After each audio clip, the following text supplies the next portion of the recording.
Welcome to वानी सरस YouTube channel. Guys, आप सबको मेरी तरफ से ईद मुबारक। होप सब ने ईद अच्छे से मनाई होगी। चलो अब हम फिर से अपने मेन पर्पस की तरफ लौटते हैं, डैट इज स्टडीज़। तो एज यू ऑलरेडी नो कि प्रीवियस लेक्चर में हमने एक्सरसाइज 16.3 के फर्स्ट 4 क्वेश्चंस को सॉल्व किया था। आज हम उसी एक्सरसाइज के कुछ और क्वेश्चंस को सॉल्व करते हैं। चलो करते हैं क्वेश्चन नंबर 5 से स्टार्ट। क्वेश्चन नंबर 5 में हमसे क्या पूछा जा रहा है? A fair coin with 1 marked on one face and 6 on the other end a fair die are both tossed. चलो मैं पहले आपको समझाता हूं कि किस रैंडम एक्सपेरिमेंट पे बेस्ड क्वेश्चन नंबर 5 है। ये कहते हैं कि एक कॉइन है। यूजुअली जो कॉइन पे क्या होता था, एक साइड में हेड होता है, एक साइड में टेल। लेकिन यहां पे ये कहता है एक ऐसी कॉइन है जिसके एक साइड में 1 है और दूसरी साइड में 6 है। बात आ रही है ना समझ में? एक साइड में 1, दूसरी साइड में 6। और एक डाई है, नॉर्मल वाली डाई, जिसके 6 फेसेस होते हैं। 6 फेसेस पे 1 2 3 4 5 6 लिखा हुआ है। ये कहता है हम ऐसी ही एक कॉइन और डाई को एक बार में थ्रो करेंगे। तो अब इस पे जो आगे क्वेश्चंस लिखे गए हैं उसके रिलेटेड हम पहले सैंपल स्पेस बनाएंगे, क्योंकि सैंपल स्पेस ना बनाए तो हम फिर क्वेश्चंस को सॉल्व नहीं कर पाएंगे। तो यहां पे मैं आपको दिखाता हूं क्या बनेगा। यहाँ आएगा फेस 1 या आएगा फेस 6। बात आ रही है समझ में? It is the sample space of a coin tossed once. लेकिन ऐसी कॉइन जिस कॉइन के एक साइड में 1 लिखा हुआ है, दूसरी साइड में 6। तो क्रॉस करना है, लेकिन इस कॉइन के साथ साथ हमें एक डाई को भी थ्रो करना है। डाई के आउटकम्स क्या होते हैं? 1 2 3 4 5 6। तो गाइस अब आप लोग सैंपल स्पेस बनाओगे। क्वेश्चन नंबर 5 का सॉल्यूशन में हम लिखेंगे S इज, S से मतलब sample space of this random experiment. क्या बनेगा? यहां पेयर्स करने हैं, 1 को पेयर्स करने हैं डाई के सारे आउटकम उसके साथ। तो क्या बनेगा? 1 1 1 2, ऐसे 1 1 1 2 1 3 1 4 1 5 एंड 1 6। ऐसे ही इस कॉइन के सेकेंड आउटकम डेट 6 को पेयरिंग करनी है डाई के हर किसी आउटकम के साथ। Date 6 1 6 2 6 3 6 4 6 5 and 6 6। ये बन गया आपका सैंपल स्पेस। देखो यहां सपोज 1 3 रिप्रेजेंट क्या करता है? 1 3 आउटकम रिप्रेजेंट करता है कॉइन पे फेस 1 ऊपर की ओर आया होगा और डाई के केस में फेस 3 ऊपर की ओर आया होगा। सपोज अगर आप 6 3 की बात करोगे, 6 3 का मतलब हुआ कॉइन पे फेस 6 ऊपर की ओर आया होगा, डाई पे 3। तो यहां फर्स्ट जो आउटकम, फर्स्ट जो कोऑर्डिनेट है हर किसी पेयर का, वो रिप्रेजेंट करता है outcome of a coin. And second जो कोऑर्डिनेट है हर किसी पेयर का, वो रिप्रेजेंट करता है outcome of a die. I hope आपको ये समझ आया। अब ये आगे कहता है find the probability that the sum of numbers that turn up is 3 and 12। अब कहता है जब आप ऐसी रैंडम एक्सपेरिमेंट परफॉर्म करोगे तो आप बताओ कितने चांसेस है ऐसा आउटकम आपका बनेगा, ऐसा आउटकम अपीयर होगा या ऐसा पेयर आपका आउटकम बनेगा जिस पेयर के जो दो कोऑर्डिनेट्स होते हैं उनका अगर सम निकाला जाए वो 3 हो और 12 हो। तो अलग अलग दो क्वेश्चन है, हमें बताना है ऐसे कितनी चांसेस है, ऐसी कितनी प्रोबेबिलिटी है ताकि सम कितना बने 3। सम से मतलब हियर सपोज ये है ना 1 3 पेयर, 1 3 के पेयर के कोऑर्डिनेट्स को सम करना है। 1 + 3 कितना बना? 4। तो सम नहीं आया। तो चलो करते हैं क्वेश्चन नंबर 5 के फर्स्ट पार्ट का सॉल्यूशन। पी से मतलब probability of what sum is equal to 3। Sum 3 आने के कितने चांसेस है? हम लिखेंगे नंबर ऑफ आउटकम्स और number of events favourable to this event. Favourable से मतलब ऐसे कितने आउटकम्स है जिनका सम कितना आया? 3। आउटकम से मतलब ऐसे कितने पेयर्स है इस सैंपल स्पेस में जिनके कोऑर्डिनेट्स का सम किया जाए वो 3 के इक्वल आए। देखो 1 1 आएगा नहीं, 1 + 1 = 2। 1 2 है, एक आया, 1 + 2 बनेगा 3। और ऐसा और कोई मुझे नहीं दिख रहा है। There is only one outcome favourable to this event, so number of outcomes favourable to this event is 1। Upon में क्या लिखना होता है? Total number of outcomes. Total number of outcomes से मतलब number of outcomes in sample space. कितने हैं total? 12। तो 1/12 होगी क्वेश्चन नंबर 5 के फर्स्ट पार्ट का सॉल्यूशन। इसी क्वेश्चन नंबर 5 का सेकंड पार्ट है what is the probability that sum is equal to 12। कितने चांसेस है अगर आप ऐसे रैंडम एक्सपेरिमेंट परफॉर्म करोगे तो ऐसा आउटकम आपका अपीयर होगा जिसके कोऑर्डिनेट्स का सम आएगा 12 के इक्वल। तो आप यहां से चेक करो कितने ऐसे आउटकम्स है जिनका सम आएगा 12। देखो यहाँ पे कोई 12 नहीं बन रहा, 1 + 6 7 है, 6 + 1 7, 6 + 2 8, 6 + 5 11, 6 + 6 12. So there is also only one outcome which is favorable to this event, that is sum equals to 12. So number of outcomes favorable to this event is 1 upon में क्या लिखा होता है, इस सैंपल स्पेस में टोटल आउटकम्स कितने हैं, वो है कितने हैं 12। ये हुआ बेटा आपके क्वेश्चन नंबर 5 का solution. Pause the video to note it down. चलो गाइस, अब है एक्सरसाइज 16.3 का क्वेश्चन नंबर 6। क्वेश्चन नंबर 6 में हमसे क्या पूछा जा रहा है, there are 4 men and 6 women on the study council. If one council is selected, if one council member होगा, if one council member is selected for a committee at random, how likely is it that it is a woman? देखो क्या कह रहा है, कहता है city के council में टोटल 4 वुमन 4 मेन है एंड 6 है वुमन, तो डेट्स टोटल है 10 पर्सन। कितने पर्सन है टोटल 10। इन 10 बंदों में से हमें किसी एक पर्सन को चुनना है एक कमेटी के लिए। बात आ रही है समझ में? टोटल इन 10 पर्सन में से हमें एक पर्सन को चुनना है एक कमेटी के लिए, लेकिन आप इन 10 में से किसी एक को भी सिलेक्ट कर सकते हो। यहां ये नहीं करना कि ये मैन है ये वुमन है, मैन में से ही चुनेंगे या वुमन में से, नहीं, किसी एक को भी चुन सकते हो। ओके, तो हमसे पूछा जा रहा है कितने चांसेस है जो एक मेंबर सिलेक्ट होगा इन 10 पर्सन में से वो वुमन होगी। ये है हमारे क्वेश्चन का सोच। बात आ रही ना समझ में? इन 10 पर्सन में से हमें एक पर्सन को चुनना है। अब हमसे पूछा गया है वो कितने चांसेस है जो एक पर्सन इन 10 पर्सन में से चुना जाएगा वो वुमन होगी। चलो हम इस क्वेश्चन को सोल्यूशन करते हैं। क्वेश्चन नंबर 6 का सोल्यूशन है, हम लिखेंगे number of outcomes favourable to this event. Event क्या है? वुमन चुनने का। कितने चांसेस है वुमन को चुना जाए, कितने ऐसी वुमेन है जो उसको फेवर कर रहे हैं, that's actually number of women. Upon में क्या लिखना होता है? Total number of probability of a woman. Woman से मतलब दैट्स वुमन मेंबर चुना जाएगा कमेटी के लिए, is equal to number of woman upon में लिखेंगे टोटल नंबर ऑफ पर्संस। तो नंबर ऑफ वुमेन कितनी है बेटा? 6। टोटल कितने हैं? 10। तो ये हो गया आपका answer. 6 upon common factor 2 3s are 2 5s are। It implies that probability of selecting a woman for a committee is equal to 3/5। समझ आ रही ना बात? 10 पर्सन में जिनमें से 4 मेन थे 6 वुमन थी, इनमें से कितने चांसेस थे एक वुमन को सिलेक्ट किया जाए, that's 3/5। Pause the video to note it down. चलो गाइस, अब है question number 7 of this exercise. इस क्वेश्चन नंबर 7 में हमसे क्या पूछा जा रहा है, fair coin is tossed 4 times. कहता है एक नॉर्मल कॉइन को 4 बार टॉस किया जा रहा है। Okay, and a person win ₹1 for each head and lose ₹1.5 for each tail that toss. समझो ये अपने आप पे ले लो। आपने क्या करना है, आपको एक कॉइन को 4 बार उछालना है। अगर हेड आया तो आपको मिलेगा ₹1, लेकिन अगर टेल आउटकम आया आपको देने हैं वापस कितना? ₹1.5। बात आने समझ। अभी हम पहले इस रैंडम एक्सपेरिमेंट का सैंपल स्पेस बनाते हैं, फिर आगे इसमें क्या क्वेश्चंस पूछे गए उनका सोल्यूशन करते हैं। चलो करते हैं इसका सोल्यूशन। देखो सैंपल स्पेस कैसे बनता है वो मैंने बता रखा। अब मैं डायरेक्टली यहां पे सैंपल स्पेस बना के दूंगा।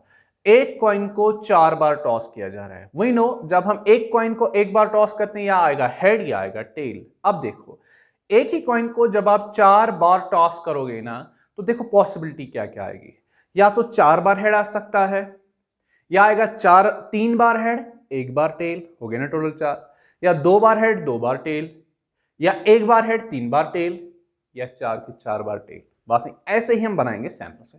जब 4 बार हेड आएगा, 4 बार हेड 4 टाइम्स हेड आने के, तो इसको अगर हम इन 4 हेड्स को आपस की पोजीशन की बदल देंगे तो नए आउटकम्स हमें नहीं बनेंगे, तो एक ही बार आ सकता है। या आएंगे 3 heads 1 tail like this 3 heads. अब देखो इस 3 हेड्स 1 टेल की पोजीशन हम बदल देंगे तो हमें नए नए आउटकम्स बन सकते हैं। दैट इज इस वाले आउटकम में बताया गया है कि टेल 4th टॉस पे आया है, लेकिन ये भी पॉसिबिलिटी है ना अब टेल 3rd टॉस पे आएगा। करना क्या होगा आपको, सिंपली इस टी को, जो एक ही बार आया ना एक चीज टेल, इसको आपने घुमाना है हर किसी प्लेस पे। फर्स्ट वाले पे आपने इसे किस प्लेस पे रखा, फोर्थ प्लेस पे। अब मैंने इस पे थर्ड प्लेस पे रखा, अब किस प्लेस पे रखूंगा, सेकेंड प्लेस पे, एच टी एच एच। अब फर्स्ट प्लेस पे आ सकता है। वो ये सारी पॉसिबिलिटीज लिखी हम लोगों ने जब 3 हेड्स और 1 टेल आएगा। अब क्या पॉसिबिलिटी है, 3 हेड्स 1 टेल, अब 2 हेड्स 2 टेल, 2 हेड्स 2 टेल ऐसे आ सकते हैं, H T H T H T H T, या आ सकता है टी एच, है ना पॉसिबिलिटी गाइस। या बन सकते हैं आपके टी एच एच, या आपका बन सकता है एच टी और कुछ। अब लास्ट के तो टी बीच में एच, या लास्ट के 2 हेड्स बीच में टी। यस, ये हो गई सारी पॉसिबिलिटीज 2 हेड्स और 2 टेल आने के। अब 2 हेड्स 2 टेल, स्टार्टिंग हमने 4 हेड से किया था, अब 1 हेड आ सकता है, 3 बार टेल आ सकता है। नेक्स्ट ऐसे एच 1 बार, टेल 3 बार। अब यहां पे एक कौन है, हेड कहां पे रखा हम लोगों ने, फर्स्ट प्लेस पे। इसको आप सेकेंड थर्ड फोर्थ प्लेस पे 1 बाय 1 रख के देखो। Tail first time, second times head, लेकिन इनमें रहेगा 3 टेल 1 हेड। अब first tail, second tail, third time हम हेड रखेंगे। फर्स्ट प्लेस पे टेल, सेकेंड प्लेस पे टेल, थर्ड प्लेस पे टेल, फोर्थ। तो एक सारी पॉसिबिलिटी 1 हेड और 3 टेल्स के। अब लास्ट वाला 0 हेड्स एंड 4 टेल्स, दैट्स 4 की 4 टेल्स। यहां देखो, अगर आप 4 टेल्स की पोजीशन चेंज करोगे तो नए आउटकम्स आपको नहीं बनेंगे। ये है आपका रिक्वायर्ड सैंपल स्पेस। आप क्रॉस चेक कर सकते हो कि आपने सैंपल स्पेस करेक्ट बनाया कि नहीं। कैसे, जब आप एक कॉइन को 4 बार टॉस करोगे तो कितने आउटकम्स आ सकते हैं आपके सैंपल स्पेस में, 2 raised to power 4 that's 16। आप चेक कर सकते हैं। ये हो गया इसका सैंपल स्पेस। अब देखो क्या कह रहा है, आपने क्या ये खेल खेलना है अपने इससे। अगर हेड आया तो आपको कह रहे हैं कि आप 1 रुपी जीत जाओगे, विन करोगे, लेकिन अगर टेल आया तब आप 1.5 रुपया हार जाओगे। अब बताओ आपके पास कितने कितने पैसे हो सकते हैं। दैट्स, अगर आप एक कॉइन को 4 बार टॉस करोगे तो आप कितने पैसे जीत सकते हो या कितने कितने पैसे हार सकते हो। तो हम लिखेंगे, जब 4 हेड्स में हम लिखेंगे different amounts of money a person can have after 4 tosses। जब एक बंदा, जब आप इस कॉइन को 4 बार उछालोगे और कंडीशन ये वाली रखोगे कि हेड आने पे 1 रुपया आपको मिलेगा और टेल आने पे आपको वहां से 1.5 रुपया देना, दैट इज आप हार जाओगे। तो क्या है फर्स्ट पॉसिबिलिटी, 4 हेड्स आ सकते हैं, लेकिन 4 हेड्स के केस में टेल कोई आएगा नहीं, 4 हेड्स। तो एक हेड पे आपको कितना पैसा मिलता है, 1 रुपया। 4 हेड्स आएंगे 4 के, तो 1 1 1 1, तो आपको मिलेंगे 4 रुपीज। आपका अमाउंट कितना बनेगा, 4। अब सेकेंड पॉसिबिलिटी क्या है, 3 हेड्स 1 टेल आ सकता है। 3 हेड्स में आपको मिलेगा 1 2 3, मिल गए आपको 3 रुपीज, लेकिन एक बार क्या है टेल, तो आपने हारा 1.5 रुपया। 3 रुपये से में कितना गया, 1.5 रुपया, तो आपको बचा 1.5। 3 हेड्स और 1 टेल के केस में आपको मिलेंगे 1.5 रुपीज। देखो 3 हेड्स के केस में आप जीतते 3 रुपीज, लेकिन 1 टेल में हार जाओगे 1.5, तो 3 में से गए ना 1.5, तो 1.5 बचा। अब पॉसिबल देखो, अभी आप यहां पे कहोगे sir H H T H, यहां पे भी 3 हेड्स 1 टेल है, 3 हेड्स 1 टेल। यहां पे ये मैटर नहीं करता है कि फर्स्ट केस में क्या है, सेकंड केस में, यहां पे ये मैटर करता है कि कितनी बार हेड आया है और कितनी बार टेल। तो 3 हेड्स 1 टेल गया, अब कितने हैं, अब 2 हेड्स 2 टेल वाले हैं, 2 हेड्स 2 टेल। जिस केस में अगर 2 हेड्स 2 टेल आ गए तो इस केस में आप कितने पैसे जीतोगे, 2 हेड्स के केस में आप जीतते 2 रुपये, लेकिन 2 टेल आए ना, एक टेल के केस में आप हार जाते हो 1.5 रुपया, 2 टेल्स के केस में आप कितना रुपया हार पाओगे, 3 रुपीज। तो 2 रुपये आपने जीते, 3 रुपये आपने हारे, तो लास्ट में क्या बचेगा, 2 - 3 दैट्स -1, दैट्स आप -1 रुपी लॉस करोगे, -1 रुपीज लॉस। यहां पे आप विन कर रहे हो, यहां पे आप विन कर रहे हो, तो 1 रुपीज यहां पे आपकी लॉस हो जाएगी। -1 लिखो या आप लिखो 1 रुपीज लॉस, ₹1 आप लॉस करोगे यहां पे। Okay, 2 head 2 tail. अब क्या है बारी, 1 हेड 3 टेल की, 1 head 3 tails. One head three tails में क्या होगा, एक हेड आया तो आपने 1 रुपया जीता, लेकिन 3 बार हेड टेल आया तो आप 3 टाइम्स 1.5 रुपीज हार जाओगे। 3 टाइम्स 1.5 रुपीज कितना हो गया, 4.5 रुपया आप हारोगे, लेकिन 1 रुपया जीतोगे। तो लास्ट में कितना बनेगा, 4.5 में से +1 डेट इज आपका बचेगा लॉस -3.50। 3.5 रुपया आप यहाँ इस केस में हार जाओगे अगर एक बार हेड आए 3 बार टेल आए, क्योंकि एक बार हेड आने का मतलब आप 1 रुपीज जीतोगे, लेकिन 3 बार टेल आने का मतलब -4.50 हो जाएगा आपको, तो आपको वही होगा 3.50 रुपीज का लॉस। अब लास्ट पॉसिबिलिटी, अगर 4 बार 0 हेड आया, डेट्स कोई हेड नहीं आया लेकिन 4 टेल्स आए। देखो कोई हेड नहीं आएगा आपको कोई रुपया नहीं मिलेगा, लेकिन 4 बार टेल आया डेट मीन्स आपको 4 बार वहीं से पैसे वापस देने हैं। डेट्स आप हार जाओगे 4 बार कितना रुपीस, 1.5 रुपीज। तो 4 बार 1.5 रुपीज कितना बनेगा, लॉस हो जाएगा आपको 6 रुपीज का। ये हुआ इस क्वेश्चन के हाफ का आंसर। इसने बोला था अगर आप एक कॉइन को 4 बार टॉस करोगे, फिर अगर हेड आए तो आपको मिलेगा 1 रुपया, अगर टेल आए तो आपको देना पड़ेगा वापस कितना, 1.5 रुपया। अब बताओ आप कितने के इतने पैसे जीत सकते हो, कितने हार सकते हो। तो हमने सारी कॉम्बिनेशन यहां लिखी कि अगर 4 बार हेड 0 टेल आएगा कोई नहीं, तो उस केस में हम विन कर रहे हैं। अगर 3 बार हेड आ सकता है 1 बार टेल, तो उसमें कितना, 2 बार हेड 2 बार टेल आने पे कितना, 1 बार हेड 3 बार टेल, 0 हेड्स 4 टेल। तो सारी पॉसिबिलिटीज हमने मेंशन की। तो दैट मींस अगर आप ये खेल खेलोगे, या आप 4 रुपीज जीत सकते हो, या आप 1.5 रुपया जीतोगे, या आप 1 रुपया आपका नुकसान होगा लॉस, या आपका 3.5 रुपये का लॉस होगा, या आपका 6 रुपये का लॉस होगा। चलो अभी आप एक चीज राइट डाउन करो, हम इस क्वेश्चन को कंटिन्यू करते हैं फिर। चलो गाइस, अब इस क्वेश्चन में आगे और ये पूछा गया है, आप ये जो इतने अलग अलग अमाउंट्स जीत सकते हो या हार सकते हो, आप बताओ कितने चांसेस है आपके 4 रुपीज विन करने के, कितने चांस है आपके 1.5 रुपये विन करने के, कितने चांस है आप 1 रुपया हार जाओगे, एंड सो ऑन।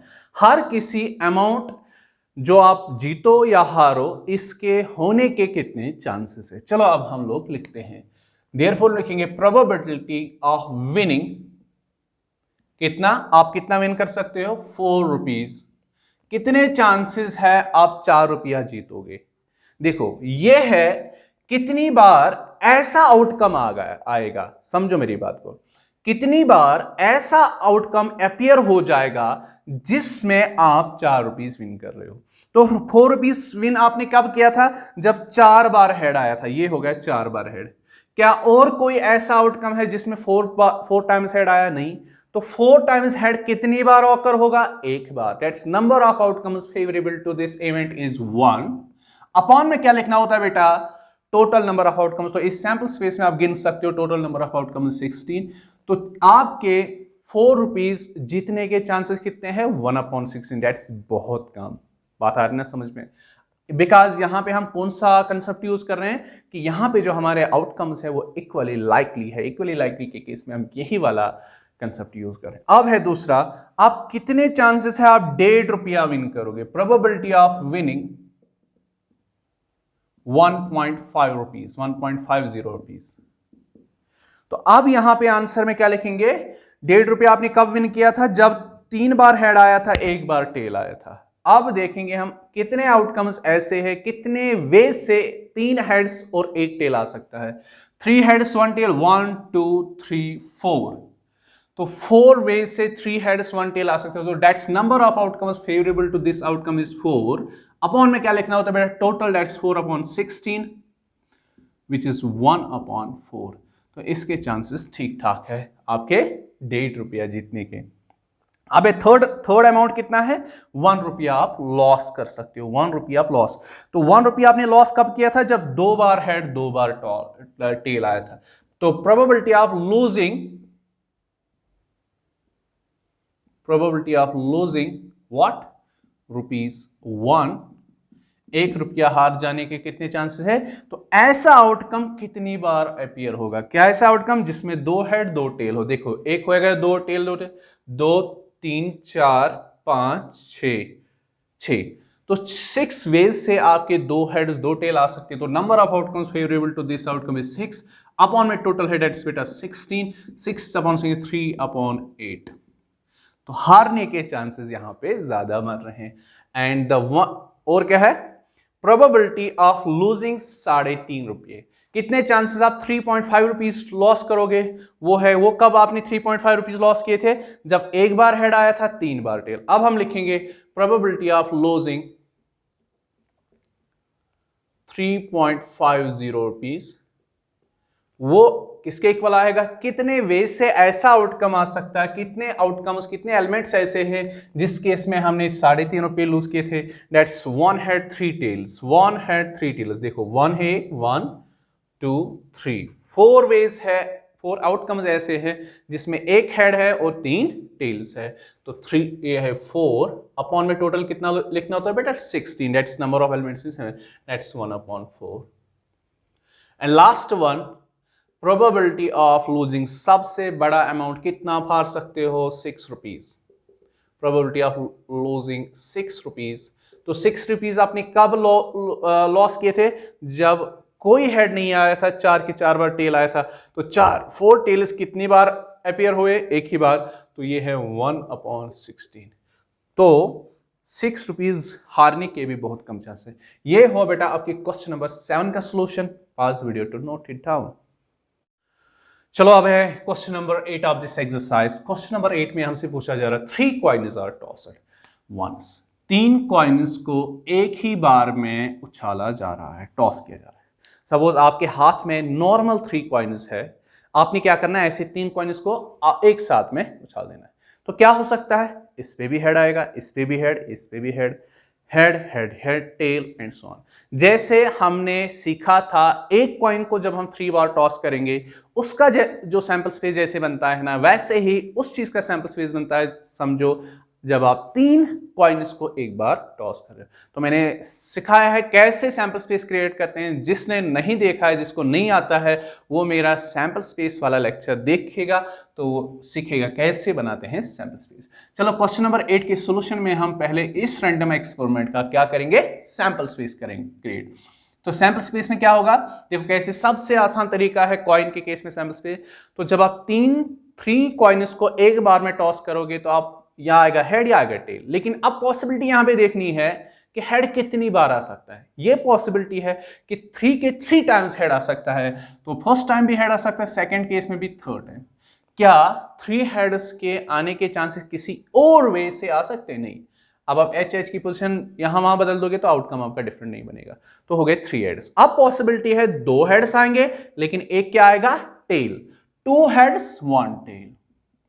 मैंने अभी आपको बोला जब कॉइन के केस में हेड टेल आया, हेड टेल, जैसा भी आउटकम हो, जो कम बार आया हो उसको यहां वहां घुमाओ। तो टेल है ना, एक ही बार आया है, ये किस प्लेस पे हमने पहली बार लिखा, थर्ड प्लेस पे। अब इसको फिर मैं सेकंड प्लेस पे लिखूंगा, फिर फर्स्ट प्लेस पे, हेड टी एच। तो ये वाला एच यहां गया। अब क्या करूंगा, इस टेल को यहां लूंगा, टी एच एच। ये होगी सारी पॉसिबिलिटीज 2 हेड्स 1 टेल के आने के। अब है पॉसिबिलिटी 1 हेड आएगा लेकिन 2 बार आएगा टेल। It's 1 head, H T T. अब मैंने हेड है ना, कम बार आया हुआ, इसी हेड को यहां वहां घुमाएंगे। हेड है फर्स्ट पोजीशन पे, इसको सेकंड पोजीशन पे लिखेंगे, टी एस टी। अब इसी हेड को थर्ड पोजीशन पे। And the last case is head नहीं, कोई हेड नहीं आ सकता, 3 के 3 बार टेल आ सकता है। This is the sample space of 3 coins tossed once. अब आगे इस क्वेश्चन में हमसे पूछा जा रहा है फाइंड द प्रोबेबिलिटी ऑफ, जब आप ये रैंडम एक्सपेरिमेंट करोगे तो अब बताओ कितने चांसेस है ये इवेंट ऑकर होगा, ये इवेंट ऑकर होगा, ये इवेंट ऑकर होगा। देखो फर्स्ट पार्ट का सॉल्यूशन लिखेंगे, प्रोबेबिलिटी ऑफ गेटिंग 3 हेड्स। जब आप 3 कॉइन्स को एक बार में टॉस करोगे कितने चांसेस है 3 हेड्स आएगा। तो ये किसके इक्वल है, यहां पे हर कोई आउटकम इक्वली लाइकली है। 3 हेड्स आने के चांसेस कितने हैं, इस इवेंट को कितने, इस सैंपल स्पेस के कितने आउटकम्स फेवर करते हैं। इस सैंपल स्पेस के कितने आउटकम्स फेवर करने का मतलब हुआ ऐसे कितने एलिमेंट्स है इस सैंपल स्पेस में जिनमें 3 हेड्स हो। कितने हैं, ओनली 1 है ना बेटा। तो number of outcomes, number of elements in this sample space having exactly 3 heads is 1। Upon में कितना लिखना होता है, total number of outcomes. Total number of outcomes means number of elements in S, that is 8। तो probability of getting 3 heads is 1/8। Second part का solution बेटा, probability of getting what, 2 heads. 2 heads के आने के कितने चांसेस है। फिर से इस इवेंट के होने के कितने चांसेस है, ऐसे कितने आउटकम्स है इस सैंपल स्पेस में जिनमें 2 हेड्स हो? देखो ढूंढ लो, 2 हेड्स वाला 1 2 3, बस 3 ही है ना, तो 3 अपॉन में क्या लिखना होता है? Total 3/8। Getting me? So third part का सोल्यूशन आप लिखेंगे एट लीस्ट 2 हेड्स। देखो probability of at least 2 heads मैंने पहले भी सिखाया है। एट लीस्ट वर्ड आए प्रोबेबिलिटी में, एट मोस्ट आए तो इसका मतलब क्या होता है? अगर एट लीस्ट 2 हेड्स हो गए ना, इसका मतलब होया 2 हेड्स या 2 से ज्यादा, डेट्स 2 हेड्स और 3 हेड्स वाले आउटकम्स। बिकॉज अब आप कहते हैं सर 2 से ज्यादा 4 5 6 है, लेकिन यहाँ पे जो हम सैंपल स्पेस रैंडम एक्सपेरिमेंट करते हैं उसमें जो मैक्सिमम आ सकते हैं 3 हेड्स। एट लीस्ट 2 हेड्स का मतलब हुआ 2 और 3 हेड्स, डेट्स 2 और मोर हेड्स, डेट्स 2 और 3 हेड्स। तो कितने ऐसे आउटकम्स हैं जिनमें या 2 हेड्स हो या 3 हेड्स हो? देखो 1 3 हेड्स वाला भी आएगा, 2 3 4, तो 4 आउटकम्स फेवरेबल है। अपॉन में क्या लिखना है बेटा? Total, that's 8, 4/8, that's 1/2। Fourth part की प्रोबेबिलिटी आप देखेंगे बेटा, प्रोबेबिलिटी ऑफ नो हेड। कितने चांसेस है कोई हेड वाला ये वाला इवेंट ऑकर होगा? कैसा इवेंट? जिसमें कोई हेड नहीं हो। तो जिनमें हेड्स होंगे उनको थ्रो आउट करना है, ओनली उनको लेना है जिनमें कोई हेड नहीं होगा। तो मैं देख रहा हूं इनमें हेड है, हेड हेड हेड, लास्ट वाला आउटकम है इसमें कोई हेड नहीं है, तो ये एक ही ऐसा आउटकम है जिसमें कोई हेड नहीं है। तो number of outcomes favourable to this is 1 upon में टोटल लिखने होते हैं 8। फिफ्थ पार्ट का प्रोबेबिलिटी ऑफ व्हाट? कौन सा फिफ्थ पार्ट? ये तो लिख दिया है, तो सॉरी ये था एक्चुअली फिफ्थ पार्ट। अब है मैं फोर्थ पार्ट यहां पे लिखूंगा।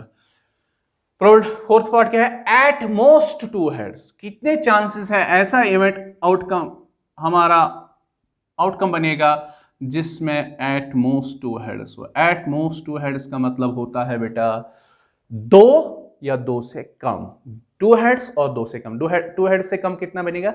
या 2 हेड्स या 1 हेड या नो हेड, -1 हेड नहीं आ सकता, डेट्स 2 और 1 और no heads. At most 2 heads का मतलब क्या हुआ? ऐसे आउटकम जिनमें या 2 हेड्स हो या 1 हेड हो या कोई हेड नहीं हो। तो देखते हैं इसकी प्रोबेबिलिटी क्या बनेगी। इट इज इक्वल टू, ऐसे कौन कौन सा आउटकम है जिनमें 2 हेड्स है? ये है 1 2 3। ऐसा कौन सा आउटकम है जिसमें 1 है? 4 5 6। ऐसा कौन सा आउटकम है जिसमें? तो ऐसे आउटकम 7 है जिनमें या 2 हेड्स हो या 1 हेड हो या कोई नहीं। तो 7 अपॉन में कितना लिखना होता है? 8। तो 7/8 is the answer of fourth part. Fifth part भी हमने कर लिया। सिक्स्थ पार्ट की बारी है। देखो सिक्स्थ पार्ट में probability of getting 3 tails. 3 tails, कितने चांसेस है ये वाला इवेंट ऑकर होगा? इसके चांसेस उतने हैं जितने इस सैंपल स्पेस में आउटकम्स होंगे अपॉन में टोटल। कितने आउटकम्स ऐसे बेटा जिनमें 3 टेल्स है? एक ही है, तो 1 अपॉन में लिखना होता है टोटल, दैट्स 1/8। अब है सेवंथ पार्ट हमारा। सेवंथ पार्ट में हमसे क्या पूछा गया है? What is the probability of exactly 2 tails? कितने चांसेस है ये वाला आउटकम आएगा जिसमें 2 टेल्स होंगे? 2 टेल्स वाले कितने हैं? 1 2 3, तो 3 अपॉन टोटल में लिखेंगे 8। तो यहां पे हम कंटिन्यू करते हैं सेवंथ। एट्थ पार्ट की बारी है। Probability of getting no tail. कितने चांसेस है कोई टेल वाला इवेंट ऑकर होगा जिसमें कोई टेल ना हो? That is H H H, बाकी सब में टेल है। तो नो टेल वाले आउटकम कितने हैं? 1 टोटल 8। तो last one, that's ninth one is at most 2 tails. अभी मैंने समझा आपको probability of at most 2 tails. अब खुद से बताया एट मोस्ट 2 टेल्स का मतलब है। चलो ये आप लोगों के लिए होमवर्क है। Probability of at most 2 tails की आप मुझे कमेंट में लिख के रखोगे कितनी है? 3/8 है, 4/8 है, 5/8 है, 1/8 है। तो ये आपके लिए होमवर्क है। Pause the video to note it down. चलो अब है इस एक्सरसाइज का क्वेश्चन नंबर 9। क्वेश्चन नंबर 9 में क्या दिया गया है? If 2/11 is the probability of an event A. आपके टेक्स्ट में लिखा है बस इतना। अगर किसी एक इवेंट की प्रोबेबिलिटी 2/11 है, तब आप बताओ प्रोबेबिलिटी ऑफ नॉट ए की। इसलिए नॉट ए लिखा है तो मैंने सपोज उस इवेंट को रिप्रेजेंट किया किससे? ए से। तो ये चीज हमने ऑलरेडी इस एक्सरसाइज के टॉपिक में पढ़ी है, डेट्स मेरे प्रीवियस लेक्चर्स में हमने पढ़ा था। अगर इवेंट ए की प्रोबेबिलिटी हमें निकालनी हो, वो होता है नंबर ऑफ आउटकम्स फेवरेबिलिटी अपॉन में टोटल नंबर ऑफ आउटकम्स। लेकिन हमने ये भी पढ़ा है कितने चांसेस है कि इवेंट ए ऑकर नहीं होगा। तो समझो बात को, किसी भी इवेंट की मैक्सिमम प्रोबेबिलिटी कितनी होती है 1, दैट्स 100% को यहां प्रोबेबिलिटी में 1 से रिप्रेजेंट किया जाता है। अगर 1 में से हम मैक्सिमम प्रोबेबिलिटी में से माइनस करेंगे ए के होने के चांसेस, तो वहां क्या बचेगा? 1 में से मैक्सिमम प्रोबेबिलिटी में से माइनस करेंगे हम ए के होने के चांसेस, वहां क्या बचेंगे? ए के ना होने के चांसेस। वही मैंने पढ़ा था, सिंस प्रोबेबिलिटी ऑफ नॉट ए को आप ए कंप्लीमेंट्री दैट्स ए डैश है, ए बार से रिप्रेजेंट कर, प्रोबेबिलिटी ऑफ नॉट ए होती है मैक्सिमम प्रोबेबिलिटी में से माइनस करो, लेफ्ट आउट करो ए के होने के चांसेस, वहां बचेंगे ए के ना होने के चांसेस। तो यहां पे हमें इस क्वेश्चन का सॉल्यूशन मिलेगा। It implies the probability of not A is equal to 1 minus probability of A is given, that's 2/11 is given, that's A के होने के कितने चांसेस है? दैट्स 2/11, दैट्स वो चीज हम यहां पे लिखेंगे। तो ये है अब हमारी यहां पे सिंपलीफिकेशन। मैं बार बार बोल रहा हूं, जब एक फ्रैक्शन हो बीच में दूसरे नंबर के साथ minus plus equal to sign हो, तो मैक्सिमम टाइम्स हम क्रॉस मल्टीप्लिकेशन करते हैं। 11 1 11 यहां मल्टीपल होगा। Last step, probability of not A क्या आएगी बेटा? 9/11। अगर ए के होने के चांसेस है 2/11, तो ए के ना होने के चांसेस कितने हैं? 9/11। तो ये हुआ आपकी इस एक्सरसाइज क्वेश्चन नंबर 9 का सॉल्यूशन। आई होप आपको ये क्वेश्चंस अच्छे से समझ आए होंगे। आज के लिए बस इतना ही। थैंक यू वीडियो देखने के लिए। Pass the video to note it down.